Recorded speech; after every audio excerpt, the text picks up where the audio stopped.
ഓ നമോ നാരായണായ നമോ ഭഗവതേ വാസുദേവായ. ഓം ശ്രീകൃഷ്ണായ നമ. ഓം വിഷ്ണവേ നമ. ശ്രീ ഗുരുവായൂരപ്പ. ഓം മുന്നിലും പിന്നിലും കൃഷ്ണ നമിപ്പൂ ഭക്തനായി ഞാൻ, കാക്കണം സർവഭാവേന ഭൂവിലും മൃത്യുശേഷവും. ശ്രീ ഗുരുവായൂരപ്പ. ശ്രീമദ് ഭാഗവത മഹാപുരാണം തൃതീയ സ്കന്ധത്തിൽ 25-ാമത്തെ അധ്യായം മുതൽ 33-ാമത്തെ അധ്യായം വരെ കാപിലം എന്ന് 9 അധ്യായങ്ങൾ വളരെ ഭക്തിപരമായിട്ട് മകൻ അമ്മയ്ക്ക് ഉപദേശിക്കുന്ന രീതിയിൽ ഭഗവാൻ കപിലമൂർത്തിയായി വന്ന് ജ്ഞാനകലയോട് കൂടിയിട്ട് ദേവഹൂതി മാതാവിന് കർമ്മനിരൂപണം ഭക്തിപരമായിട്ട് പ്രപഞ്ചവും ദേഹവും ആത്മതത്വവും ഒക്കെ പറഞ്ഞു കൊടുക്കുന്നതായിട്ടുള്ള ഒരു രംഗം. അത് നൈമിഷാരണ്യത്തിൽ വെച്ച് ശൗനകാദി മഹർഷിമാർ സൂതനോട് ഭാഗവത കഥ പറഞ്ഞു തരണേ എന്ന് ആവശ്യപ്പെട്ടപ്പോൾ പറഞ്ഞു കൊടുക്കുന്നതായിട്ടുള്ള ഈ ശ്രീമദ് ഭാഗവതം പരീക്ഷിത് മഹാരാജാവിന് ശ്രീശുകൻ ഇങ്ങനെ പറഞ്ഞു കൊടുത്തു എന്ന് പറഞ്ഞുകൊണ്ട്, അതേപോലെ വിതുരന് മൈത്രേയ മഹർഷി ഹരിദ്വാരത്തിൽ വെച്ച് ഭഗവാൻ ശ്രീകൃഷ്ണൻ്റെ ആജ്ഞ കൂടി സ്വീകരിച്ചുകൊണ്ട് ഭാഗവതത്തെ പറഞ്ഞു കൊടുക്കുന്ന രീതിയിലാണ് ഈ തൃതീയ സ്കന്ധവും ചതുർത്ഥ സ്കന്ധവും നമുക്ക് കിട്ടുന്നത്. ഇവിടെ സൂതൻ കഥ പറഞ്ഞുകൊണ്ടിരിക്കുകയാണ്. അപ്പോൾ ശൗനകാദി മഹർഷിമാർ സൂതനോട് പറഞ്ഞു, ഈ മൈത്രേയൻ വിതുരന് എന്തൊക്കെയാണ് പറഞ്ഞു കൊടുത്തത്? കപില മഹർഷി അമ്മയ്ക്ക് എന്തൊക്കെയാണ് ഉപദേശിച്ചു കൊടുത്തത്? കർദമൻ വാനപ്രസ്ഥം സ്വീകരിച്ച് സന്യാസം സ്വീകരിച്ച് മുക്തി നേടിയല്ലോ എന്നെല്ലാം പറയുകയാണ്. അപ്പോൾ സരസ്വതി തീരത്ത് ബിന്ദു സരസ് എന്ന അതിസുന്ദരമായിട്ടുള്ള ഒരു സ്ഥലം. ബിന്ദു സരസിൻ്റെ പ്രത്യേകത തന്നെ ഭഗവാന്റെ 2 തുള്ളി കണ്ണുനീരാണ്. കർദമ മഹർഷി 10,000 കൊല്ലം തപസ് ചെയ്ത് ഭഗവാനെ പ്രത്യക്ഷപ്പെടുത്തിയപ്പോൾ ഭഗവാൻ ഈ കപില മഹർഷിയെ കണ്ടു കഴിഞ്ഞപ്പോൾ നിഷ്കാമനായിട്ടുള്ള നിഷ്കളങ്കനായിട്ടുള്ള ഈ കർദമ മഹർഷിയുടെ ഈ തപസ് അത് കണ്ടപ്പോൾ ശരീരം ഒട്ടും മനസ്സിലാക്കാതെ, ശരീരത്തിന് ശ്രദ്ധയില്ല, അങ്ങനെയാണ്. അപ്പോൾ 2 തുള്ളി കണ്ണുനീര് വീണു ആ സരസ്വതി നദിയിൽ. അത് ഒരു ഹ്രദമായി സരസായി. എന്നും ശുദ്ധജലം മാത്രം, അങ്ങനെയാണ് അവിടെ. ശരത്കാലത്തെ ശുദ്ധജലം പോലെ എന്നും ശുദ്ധജലമായിട്ടുള്ള ഒരു സ്ഥലം. അവിടെയാണ് ഈ കർദമാശ്രമം. അവിടെയാണ് അമ്മ താമസിക്കുന്നത്, ഈ ദേവഹൂതി മാതാവ് താമസിക്കുന്നത്. പരീക്ഷിത് മഹാരാജാവിനോട് ശ്രീശുക ബ്രഹ്മർഷി കഥ പറഞ്ഞുകൊണ്ടിരിക്കുകയാണ്. പറയുന്നത് മൈത്രേയ മഹർഷിയാണ്, വിതുരനോടാണ് പറയണത്. കപില മഹർഷി ജനിച്ച ആ സമയത്ത് ബ്രഹ്മാവ് വന്ന് സ്തുതിച്ചു. അതേപോലെ ദേവഹൂതി മാതാവിനോട് പറഞ്ഞു, ഇത് ഭഗവാൻ തന്നെയാണ്.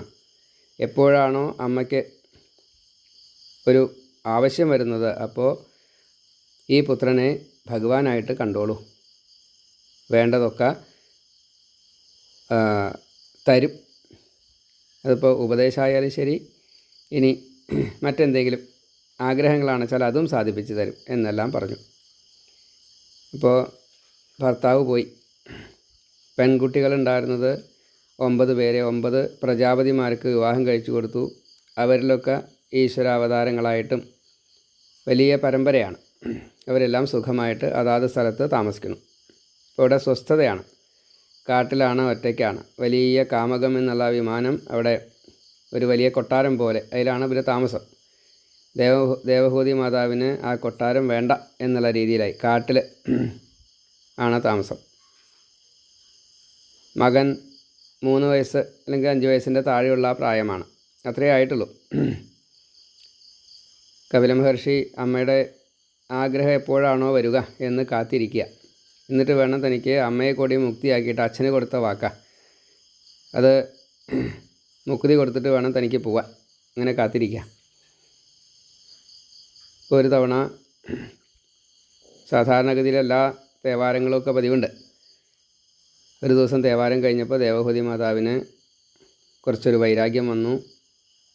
അപ്പോൾ ബ്രഹ്മാവ് പറഞ്ഞത് ഓർമ്മ വന്നു. മകനെ ഈശ്വരനായി കണ്ടു, നമസ്കരിച്ചു, പറഞ്ഞു, ഇന്ദ്രിയതൃപ്തിക്ക് വേണ്ടിയിട്ട് പണിയെടുത്ത് ഇന്ദ്രിയതൃപ്തി പൂർണ്ണമായിട്ട് അനുഭവിച്ചു എന്ന് തോന്നലോട്ട് വരണമില്ല. കാലം വെറുതെ നഷ്ടപ്പെടുകയും ചെയ്തു.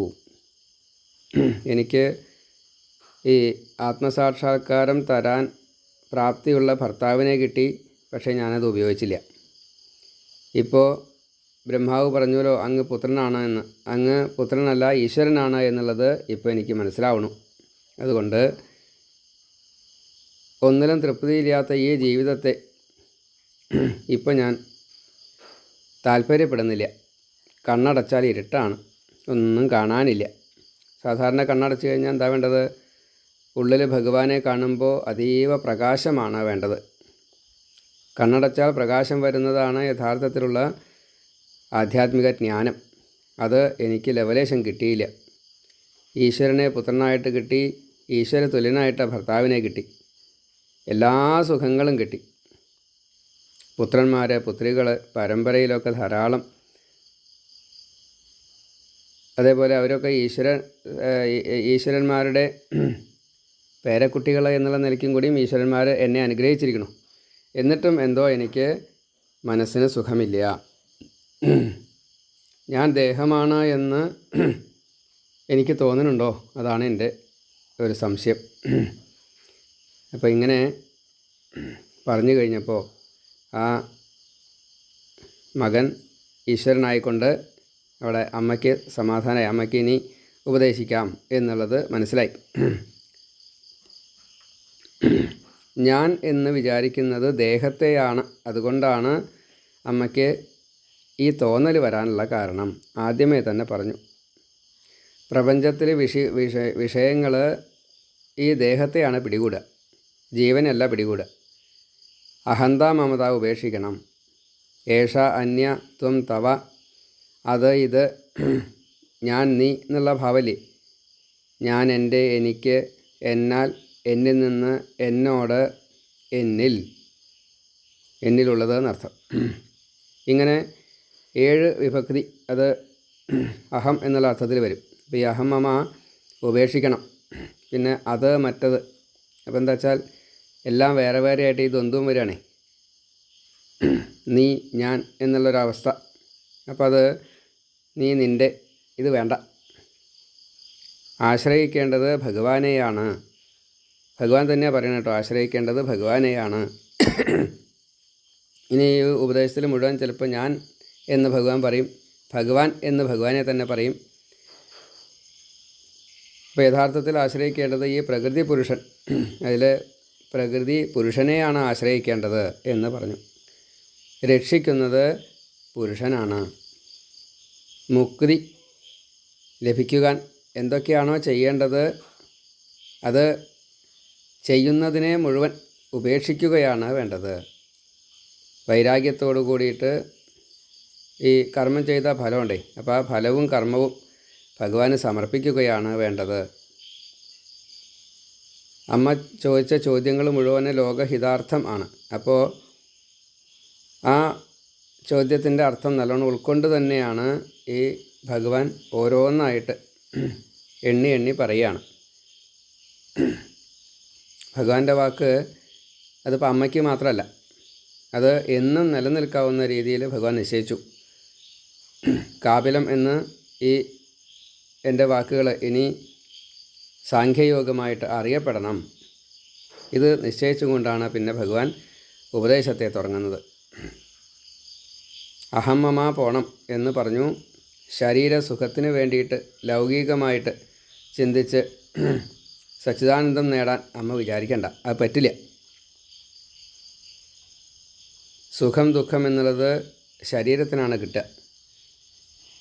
സച്ചിദാനന്ദം എന്നുള്ളത് ചിത്തത്തിനാണ് കിട്ടുക. മനസ്സുകൊണ്ട് ആഗ്രഹിക്കുന്നത് ദേഹം സ്വീകരിക്കും. പക്ഷേ അതുകൊണ്ട് കാര്യമില്ല. ജീവൻ്റെ ബന്ധമോക്ഷങ്ങൾക്ക് കാരണം ഈ മനസ്സാണ്. മനയേവ മനുഷ്യാണാം കാരണം സുഖദുഃഖയോ. എല്ലാ പ്രവൃത്തികളും മനസ്സിൻ്റെ ആഗ്രഹങ്ങളെ നിയന്ത്രിക്കാനാണ്. സർവേ മനോനിഗ്രഹ ലക്ഷണാന്ത. ഇപ്പം നമ്മളെന്താ വേണ്ടത്?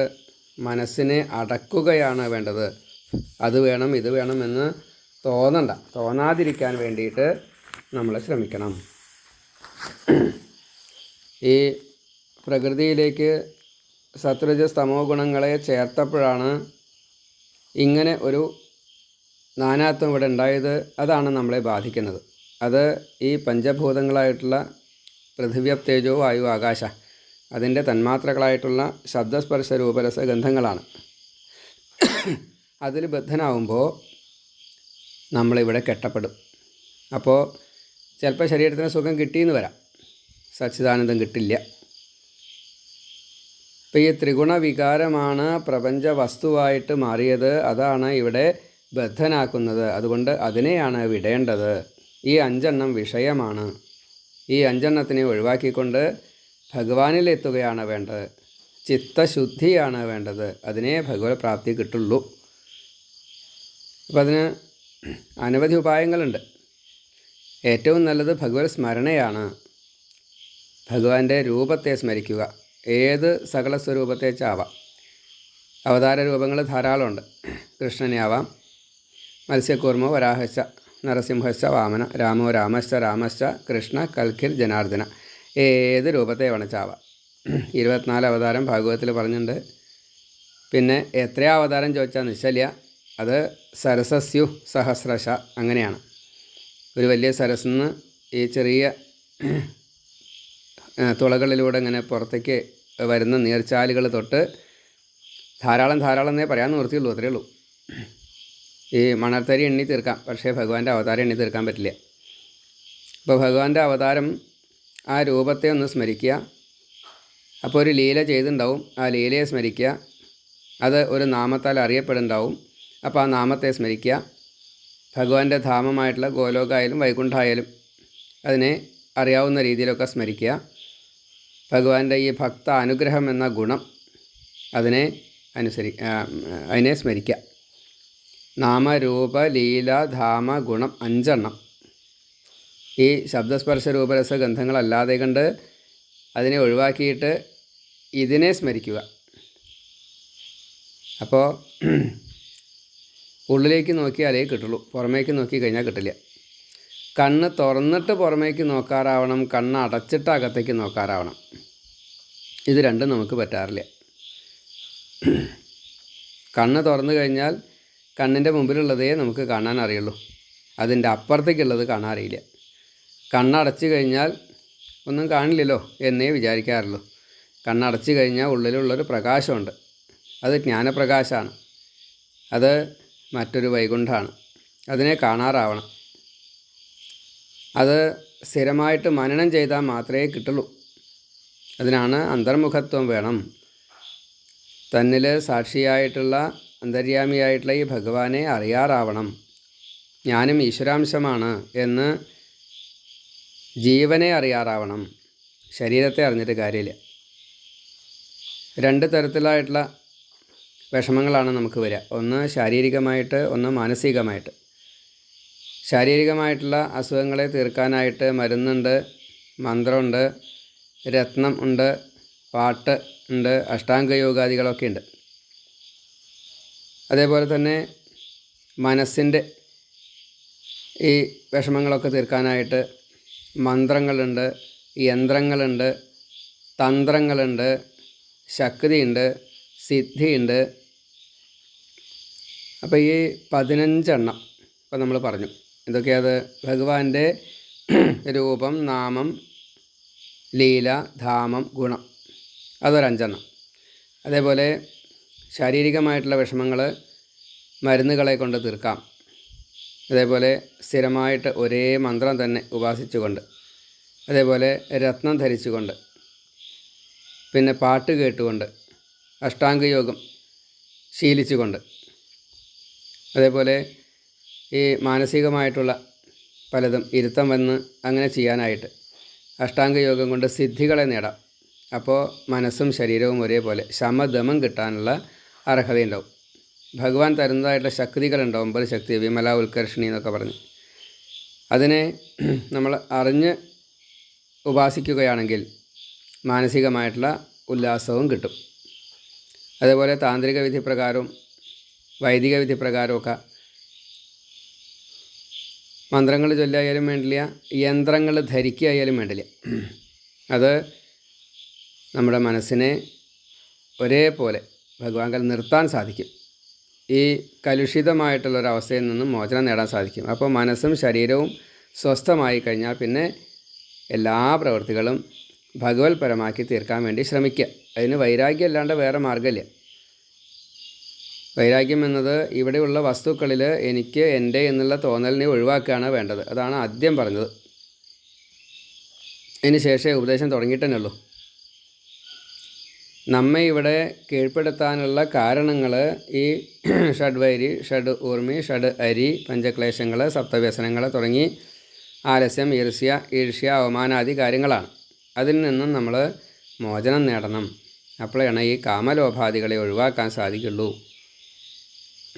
ആഗ്രഹത്തെ ഒഴിവാക്കിയാൽ തന്നെ നമ്മൾ രക്ഷപ്പെട്ടു.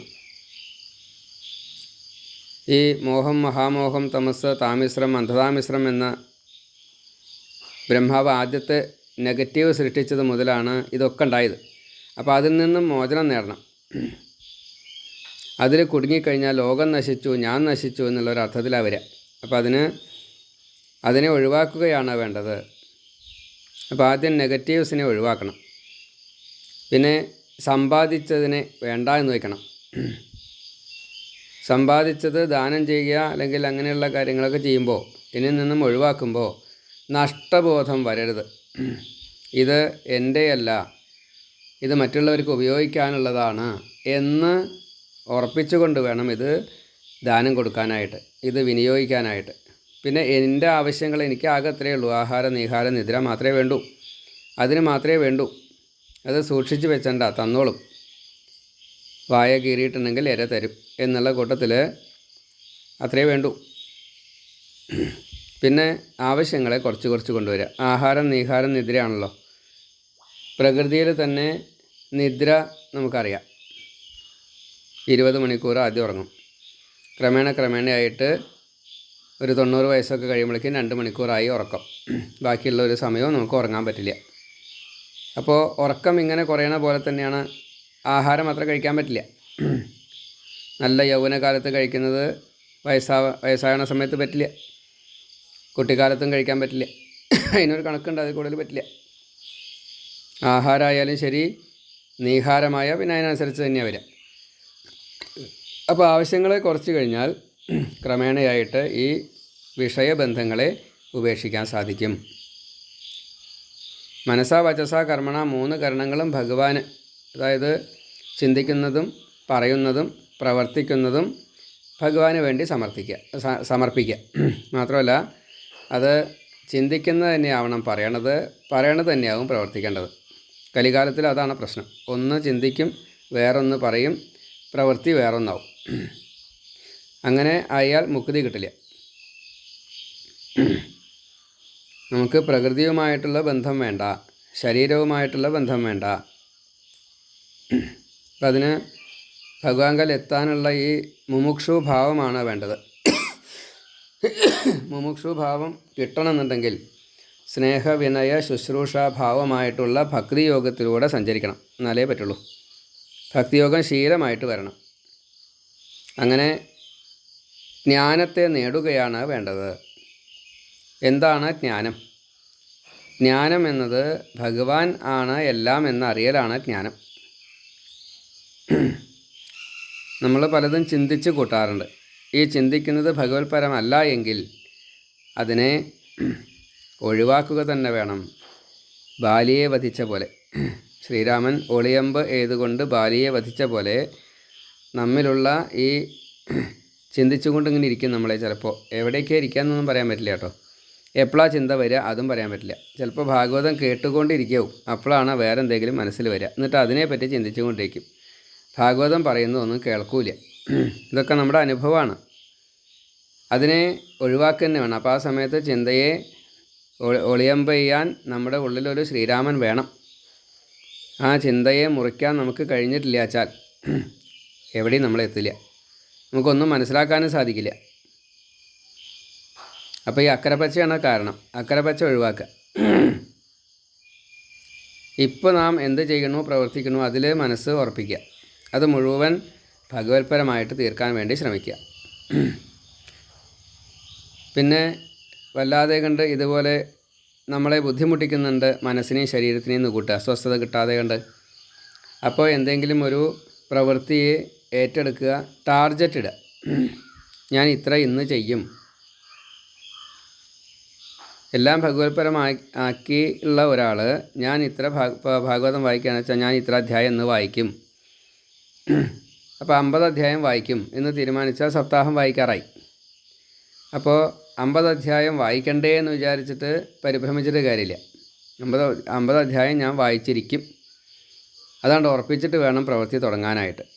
ഒരു നിശ്ചയദാർഢ്യത്തോട് കൂടിയിട്ട് ടാർഗറ്റ് ഇട്ടിട്ട് എല്ലാ ദിവസവും ഈ പ്രവൃത്തികളെ ചെയ്താൽ, അതിപ്പോൾ ഒരു ഉദാഹരണം പറഞ്ഞു എന്നേ ഉള്ളൂ. കൈക്കോട്ടുകളെ അണച്ചാൽ അതല്ല വേറെ എന്തെങ്കിലും പ്രവൃത്തികൾ ചെയ്യുകയാണെച്ചാൽ അതിനൊരു ടാർഗറ്റ് ഇടുക. അത് ആ പ്രവൃത്തി ചെയ്യുന്നയാൾക്ക് വേഗം മനസ്സിലാവും. പടവുകാരനാണെച്ചാൽ ഞാൻ ഇന്ന് 50 കല്ല് പടുക്കും. ഇങ്ങനെ ഓരോന്ന് അങ്ങനെ ഒരു രീതിയിൽ നമ്മൾ ജീവിച്ചു കഴിഞ്ഞാൽ അത് കർമ്മയോഗമായിട്ട് മാറും. അപ്പോൾ അതിൽ തന്നെ കൂടുതൽ ചെയ്യാൻ സാധിക്കും. 50 അധ്യായം എന്നുള്ളത് 100 അധ്യായം വായിക്കാൻ തരാവും. 2 ദിവസം കൊണ്ട് ഭാഗവതം മുഴുവനെ വായിക്കാം. 335 അധ്യായം എന്തായാലും 1.5 ദിവസം ഉണ്ടായാൽ മതി എന്നാണ് പറയണത്. അത്രയ്ക്കുള്ള ക്ഷമത, ശാരീരികമായിട്ടുള്ള ക്ഷമത യുവാക്കൾക്ക് കിട്ടുള്ളൂ എന്ന് മാത്രം.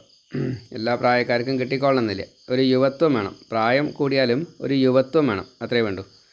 അപ്പം അങ്ങനെ കർമ്മയോഗിയായിട്ട്, നിഷ്കാമ കർമ്മയോഗിയായിട്ട് ജീവിക്കുകയാണ് വേണ്ടത്. മുഴുവൻ സമയവും ഈ ലോകത്തെ അറിയാനും, ലോകത്തെ അറിഞ്ഞിട്ട് അത് നമ്മളെ ബാധിക്കാതിരിക്കാനും, ലോകത്തിന് വേണ്ടിയിട്ട് നമുക്ക് എന്തെങ്കിലും ചെയ്തു കൊടുക്കാൻ പറ്റിച്ചാൽ, പരോപകാരാർത്ഥമിതം ശരീരം, അതാണ് അന്യോപകാരമായിട്ട് നമ്മുടെ ത്രികരണങ്ങളും പ്രവർത്തിക്കുക.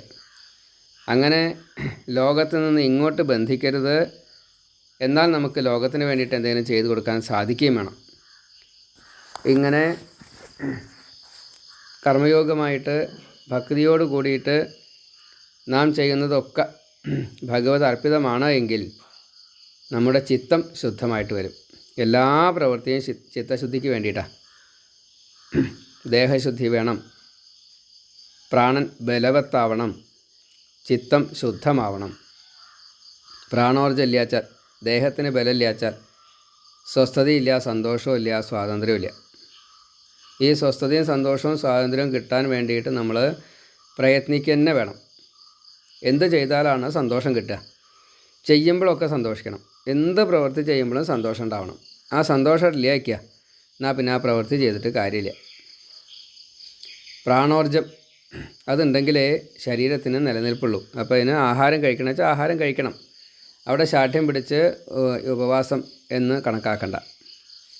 ഒരു കമ്പല്ലിങ് അത് വരുന്നുണ്ടെങ്കിൽ അത് വേണ്ട, ഇനി ഒഴിവാക്കിക്കോളൂ. വേണ്ടത് എന്താണ്? സ്വസ്ഥതയാണ് വേണ്ടത്. അതിന് ആഹാരം കഴിച്ചാലാണ് സ്വസ്ഥത നഷ്ടപ്പെടുന്നത് വെച്ചാൽ ആഹാരം കഴിക്കരുത്, ഉപവാസം തന്നെ വേണം. വേദം അതന്നെയാണ് പറഞ്ഞത്. ആഹാരം കഴിക്കേണ്ട സമയത്ത് ആഹാരം കഴിച്ചോളൂ. ആഹാരം കഴിച്ചിട്ട് വിഷമം ഉണ്ടാവുന്നുണ്ട് വെച്ചാൽ ആഹാരത്തെ ഉപേക്ഷിക്കൂ. സ്വസ്ഥത ശരീരത്തിന് കിട്ടണം, അപ്പോഴേ നമുക്ക് പണി ചെയ്യാൻ സാധിക്കുള്ളൂ. നാമം ജപിക്കണം. ഇപ്പോൾ സഹസ്രനാമം നമ്മൾ 108 സഹസ്രനാമം ഒരു ദിവസം ജപിക്കണം എന്ന് കണക്കാക്കി വെച്ചാൽ ആഹാരം കൂടുതൽ കഴിച്ചാൽ പറ്റില്ല, അപ്പോൾ ആഹാരം ഉപേക്ഷിക്കുക. ഒട്ടും ആഹാരം കഴിക്കാഞ്ഞാൽ പറ്റില്ല, അപ്പോൾ കുറച്ച് ആഹാരം കഴിക്കുക. പ്രാക്ടിക്കലായിട്ട് ചിന്തിക്കുക. ഒരു റിയലിസ്റ്റിക് എന്നൊക്കെ അല്ലേ, അങ്ങനെ ഇപ്പോഴത്തെ ആ കാര്യം നടത്താൻ വേണ്ടിയിട്ട് എന്ത് തടസ്സമുണ്ടോ ആ തടസ്സത്തിനെ നീക്കണം. വിശപ്പും ക്ഷീണമാണെന്ന് വെച്ചാൽ ദാഹം തീർക്കാനായിട്ട് ജലത്തെ കഴിക്കണം. വിശപ്പ് ഇല്ലാണ്ടാക്കാൻ കുറച്ച് ആഹാരത്തെ കഴിക്കണം. അത് കഴിഞ്ഞാൽ പിന്നെ കിടന്ന് ഉറങ്ങരുത്. ഇങ്ങനെ പ്രാണോർജ്ജത്തെ നിലനിർത്തുക. ചെയ്യുന്ന പ്രവൃത്തികളിൽ ചിത്തശുദ്ധി വരണം, മനോമാലിന്യം ഉണ്ടാവരുത്. അപ്പോൾ ചിത്തശുദ്ധിക്കും ശരീരബലത്തിനും ഭഗവാനെ ആശ്രയിച്ചു കൊണ്ടുള്ള എല്ലാ പ്രവർത്തനങ്ങളും ഒരേപോലെ ചെയ്യുക. ജീവനെ ഒന്നും, അതായത് പുണ്യവും പാപവും ഇല്ലാത്ത രീതിയിൽ ശേഷിപ്പ് വരാതെ കണ്ട് ജീവനെ രക്ഷിക്കുക. അപ്പോഴേ മുക്തി കിട്ടുള്ളൂ, അപ്പോഴേ ആത്മസാക്ഷാത്കാരം കിട്ടുള്ളൂ. കർമ്മമാർഗം, ജ്ഞാനമാർഗം, ഭക്തിമാർഗം, ഈ 3 മാർഗത്തിലൂടെ ഭഗവാനിൽ എത്താൻ സാധിക്കുള്ളൂ. എന്നിലുള്ള ഈ ഈശ്വരാംശത്തെ കാണാൻ വേണ്ടിയിട്ട് സർവവ്യാപിയായിട്ടുള്ള ഈ വിരാട് രൂപിയായിട്ടുള്ള സ്വയം പ്രകാശിതനായിട്ടുള്ള ബ്രഹ്മമായിട്ടുള്ള ആ ഭഗവാനെ എങ്ങനെ ആശ്രയിക്കാൻ പറ്റുമോ അങ്ങനെ ആശ്രയിക്കുക. ഭഗവാന് വേണ്ടിയിട്ട് എന്തൊക്കെ ചെയ്തു കൊടുക്കാൻ പറ്റുമോ അത് ചെയ്തു കൊടുക്കുക. അങ്ങനെ ആയാലേ ഈ പ്രപഞ്ചത്തിൽ നിന്ന് നമുക്ക് മോചനം കിട്ടുള്ളൂ. ദേഹം സ്വീകരിക്കേണ്ടാത്ത ഒരവസ്ഥയിൽ ഇനി ഒരു ജനനം വേണ്ട, ഇനി മരിച്ചു പോയി കഴിഞ്ഞാൽ പിന്നെ ജനിക്കണ്ട എന്ന രീതിയിൽ എത്താൻ സാധിക്കുള്ളൂ. അപ്പോൾ ഞാൻ വരുമ്പോൾ ഒറ്റയ്ക്കാണ് വന്നത്, ഒന്നും കൊണ്ടുവന്നിട്ടില്ല. ഇവിടെ താൽക്കാലികമായിട്ടുള്ള ഈ സംഘങ്ങൾ മുഴുവൻ അത് നിശ്ചയിച്ചതാണ്, മുന്നേക്കൂട്ടി നിശ്ചയിച്ചതാണ്. കർമ്മപ്രാരബ്ധം തീർക്കാൻ വേണ്ടിയിട്ട് മാത്രം. ഇത് അറിഞ്ഞിട്ടാണെങ്കിൽ, വൈരാഗ്യത്തോട് കൂടിയിട്ടാണ് ജീവിക്കുന്നതെങ്കിൽ നമ്മൾ മരിച്ചു പോകുമ്പോൾ ഒന്നും കൊണ്ടുപോകണില്ല. പക്ഷേ ഇവിടെ ബാക്കിയാക്കിയിട്ടാണ് പോവുക. എന്താ ബാക്കിയാക്കുക? യശസ്സാണ് ബാക്കിയാക്കുക. അത് സദ്യശസ്സാണെങ്കിൽ അതിൻ്റെ പുണ്യം എല്ലാവർക്കും ആണേ. ദുര്യശസ്സാണെങ്കിലോ എന്നും ശപിക്കപ്പെട്ട ഒരാത്മാവായിട്ട്. അപ്പോൾ സദ്യശസ് ഉണ്ടാക്കാൻ വേണ്ടിയിട്ട് എല്ലാവർക്കും ലോകഹിതമായിട്ട്, ലോകോപകാരമായിട്ട് നമ്മുടെ ഈ ജീവിതം മുഴുവൻ ശരീരത്തെ കൊണ്ട് ജീവിപ്പിക്കുക. ജീവൻ ശുദ്ധമാവണം, പുണ്യം ഉണ്ടാവരുത്, പാപം ഉണ്ടാവരുത്. ഇപ്പോൾ ഭക്തി ഉണ്ടാവാൻ എന്താ വേണ്ടത്? സത്സംഗമല്ലാതെ കണ്ട് വേറെ മാർഗ്ഗമില്ല. കൃഷ്ണൻ ഗോപികൾക്ക് സത്സംഗം കൊടുത്തു, ശ്രീരാമൻ വാനരന്മാർക്ക് സത്സംഗം കൊടുത്തു. ഇങ്ങനെ ഉദാഹരണങ്ങൾ ഭാഗവതത്തിൽ ധാരാളമുണ്ട്. ദുഃഖത്തെ നമ്മൾ നിസ്സാരമായിട്ട് കാണണം. ദുഃഖത്തെ സ്വീകരിക്കുമ്പോൾ നമ്മുടെ പ്രാരബ്ധം തീർന്നു എന്ന് കണക്കാക്കണം. അത് സുഖമായിട്ട് കണക്കാക്കണം. സുഖം, ഇന്ദ്രിയ സുഖം കിട്ടാൻ വേണ്ടിയിട്ട് പുറമേക്ക് പോവരുത്. വില കൊടുത്തിട്ട് ഈ ഇന്ദ്രിയ സുഖത്തെ നമ്മൾ വാങ്ങരുത് എന്നർത്ഥം. ആചാരാനുഷ്ഠാനങ്ങളെ നമ്മൾ സാധാരണ ആരും ഒന്നും കമ്പൽ ചെയ്തിട്ട് ചെയ്യരുത്. നമ്മൾ സ്വയമേവ ശീലമായിട്ട് ചെയ്യണം. രാവിലെ എഴുന്നേൽക്കുന്നത് മുതൽ കിടക്കാറാവുന്നത് വരെയുള്ള ഈ 18 മണിക്കൂർ പ്രവർത്തിക്കണം എന്നാണ് ഭാഗവതം പറഞ്ഞതെന്ന്, വേദം പറഞ്ഞതെന്ന്, ഭഗവാൻ പറഞ്ഞിറക്കണത്. രാത്രി 2 യാമം ഉറങ്ങുക. ബാക്കിയുള്ള യാമങ്ങളൊക്കെ 4, 8 യാമ, 6 യാമം പണിയെടുക്കണം. 3 മണിക്കൂറാണ് ഒരു യാമം. 6, 3, 18 മണിക്കൂർ നമ്മൾ പണിയെടുക്കണം. അത് പരോപകാരമാവണം. നമുക്ക് ശത്രുതയേ ഇല്ല. നമ്മളെ ശത്രുക്കളായിട്ട് ആരെങ്കിലും വിചാരിക്കുന്നുണ്ട് വെച്ചാൽ അത് അവരുടെ വിധി എന്ന് കണക്കാക്കിയാൽ മതി. നമ്മൾ അതിൽ ഇടപെടണ്ട. അപ്പോൾ നമുക്ക് ശാന്തി കിട്ടും. അതല്ല വെച്ചാലോ നമുക്ക് ശാന്തി കിട്ടില്ല. കാരണം അതിലുള്ള അസത്ത് അത് ഭഗവാനാ എന്ന് കണക്കാക്കിയാൽ മതി. ചൂതുകളിയിലെ ചൂതുകളി ഭഗവാനാ പറയുന്നുണ്ട്. അപ്പോൾ ഓരോന്നിലും ഇതേപോലെ ഇരിക്കണതേ. അതുകൊണ്ട് അസത്തും സത്തും ഭഗവാനായതുകൊണ്ട് ആ അസത്ത് ഭഗവാനാണ്. അത് നമ്മളെ ബാധിക്കാതിരിക്കാൻ നമ്മൾ എന്ത് ചെയ്യുക? ഒന്നുകിൽ അവരെ ഒഴിവാക്കുക, അവോയ്ഡ്. ഇങ്ങോട്ട് വരണ്ട, അങ്ങനെ മതി. ഇപ്പോൾ നമ്മളൊരു മരം ഇങ്ങോട്ട് താഴത്തേക്ക് വീഴുകയാണെന്ന് കൂട്ടുക. മരം ഇങ്ങോട്ട് വീണ് കാണുമ്പോൾ നമ്മൾ അവിടെ നിൽക്കില്ല, മരത്തിൻ്റെ ചുവട്ടിലാണ് നിൽക്കണമെന്ന് വെച്ചാൽ ഓടിപ്പോവും. എന്ന കൂട്ടത്തിൽ ഈ അസത്ത്, ഈ രാക്ഷസീ ഭാവം ഉണ്ടല്ലോ, ആസുരഭാവം, രാക്ഷസഭാവം, രജോ ഗുണം, തമോ ഗുണമാണ്. അത് നമ്മളെ നെഗറ്റീവായിട്ട് ബാധിക്കുന്നുണ്ടെങ്കിൽ അവിടെ നിന്ന് ഒഴിഞ്ഞു പോവുക. അപ്പോൾ നമ്മുടെ ജീവൻ രക്ഷപ്പെടും, ശാന്തി കിട്ടും. സമചിത്തനായിട്ട്, സമഭാവനായിട്ട്, സമദൃക്കായിട്ട്, സർവഭൂതഹിതേ രഥാഹ എന്ന രീതിയിൽ നമ്മുടെ എല്ലാ പ്രവർത്തനങ്ങളും അങ്ങനെ ആവണം. ചിന്തയായാലും വാക്കായാലും പ്രവൃത്തിയായാലും. നമ്മൾ നമ്മെ തന്നെ ശുദ്ധീകരിക്കാൻ വേണ്ടിയിട്ട് ഭഗവാന്റെ കഥകൾ കേൾക്കണം, പുരാണങ്ങളെ സ്ഥിരമായിട്ട് വായിക്കണം. വേദാധികാരമുണ്ടെങ്കിൽ വേദം, പുരാണാച്ചാ പുരാണം, ഉപനിഷത്തിന് ജ്ഞാനം ഉണ്ടെങ്കിൽ അതാവാം. നവധാഭക്തി ശീലമാക്കണം. ശ്രവണം, കീർത്തനം, വിഷ്ണു സ്മരണം, പാദസേവനം, അർച്ചനം, വന്ദനം, ദാസ്യം, സഖ്യം, ആത്മനിവേദനം, സർവസംഘ പരിത്യാഗം ചെയ്യണം. ഇതൊക്കെ അമ്മയോട് മകൻ പറയുകയാണ് കേട്ടോ.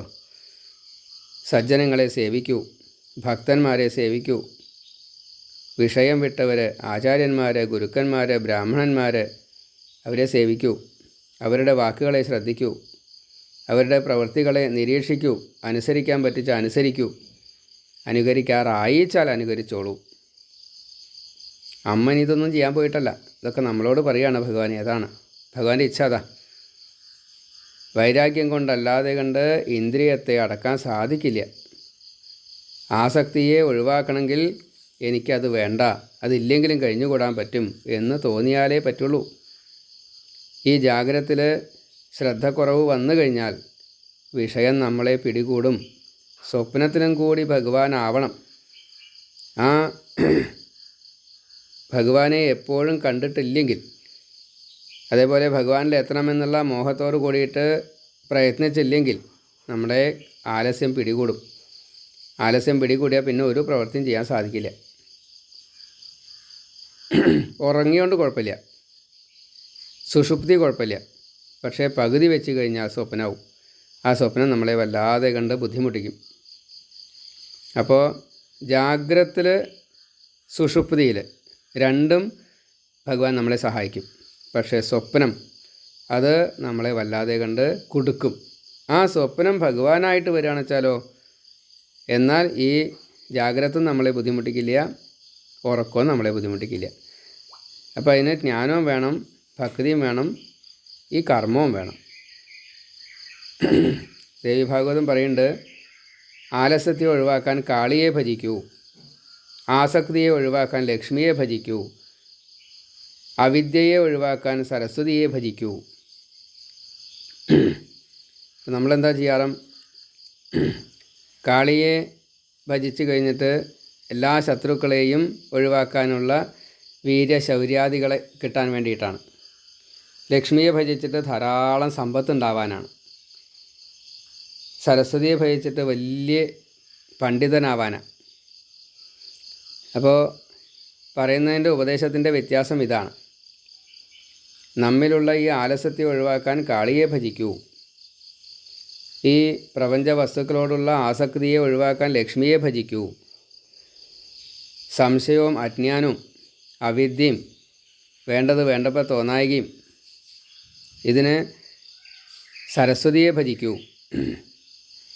എന്നാലെയാണ് നമുക്ക് ഇപ്പം ഈ പറഞ്ഞ ഈശ്വരനെ നമുക്ക് ഉള്ളിലേക്ക് കിട്ടുള്ളൂ. ഗുരുവിൻ്റെ ഉപദേശം കൊണ്ടല്ലാതെ കണ്ട് മുഴുവൻ സാധ്യമല്ല. ശമതമങ്ങൾ സ്വീകരിക്കണമെച്ചാൽ ഈ യമനിയമങ്ങളെ 24 എണ്ണമുണ്ട്. അത് ചെയ്യുക തന്നെ വേണം. നല്ല ശീലങ്ങൾ എന്ന് സാരം, നന്മയായിട്ട് ചെയ്യണം. ഇതിൽ സ്ത്രീ ശൂദ്രൻ ഇതൊന്നും വ്യത്യാസമില്ല. അഷ്ടാംഗയോഗം നന്നായിട്ട് തന്നെ പ്രാണായാമാദികളായാലും ആസനജയായാലും അതേപോലെ ഭഗവത് സ്മരണകൾ, ധ്യാനം, സമാധി, ഇതിനൊക്കെ എന്ത് വേണം? സദാസമയത്തും ജാഗ്രതയിലിരിക്കണം. എല്ലാവർക്കും ഞാൻ ഉപകാരിയാവും എന്ന് മനസ്സുകൊണ്ട് ഉറപ്പിക്കണം. സത്സംഗം നേടണം, കാമജയം നേടണം, ജ്ഞാനം വിജ്ഞാനത്തോട് കൂടിയിട്ട് ഉറപ്പിക്കണം. ശുശ്രൂഷുവായിട്ട് ജീവിക്കണം. മുമുക്ഷു, മുക്തിയാണ് എൻ്റെ ലക്ഷ്യം എന്നുള്ളത് അനുഭവിക്കണം, അറിയണം, അതിലൂടെ ജീവിക്കണം. അങ്ങനെ വേണം. അപ്പോൾ ഇതിനൊക്കെയുള്ള മാർഗം ഈ സാഖ്യയോഗത്തെ അറിയുക എന്നുള്ളതാണ് എന്ന് പറഞ്ഞു ഭഗവാൻ. അപ്പോൾ ആ സാഖ്യയോഗത്തെയാണ് അടുത്ത അധ്യായത്തിൽ വിസ്തരിച്ച് പറയണത്. നമുക്കത് കേൾക്കാം. നമോ ബ്രഹ്മണ്യദേവായ ഗോ ബ്രാഹ്മണഹിതായ ച ജഗദ്ഹിതായ കൃഷ്ണായ ഗോവിന്ദായ നമോ നമ. മുന്നിലും പിന്നിലും കൃഷ്ണ നമിപ്പൂ ഭക്തനായി ഞാൻ കാക്കണം സർവഭാവേന. ഭൂവിലും മൃത്യുശേഷവും സർവം ശ്രീകൃഷ്ണാർപ്പണമസ്തു. ഓം ശ്രീ ഗുരുവായൂരപ്പ നാരായണ.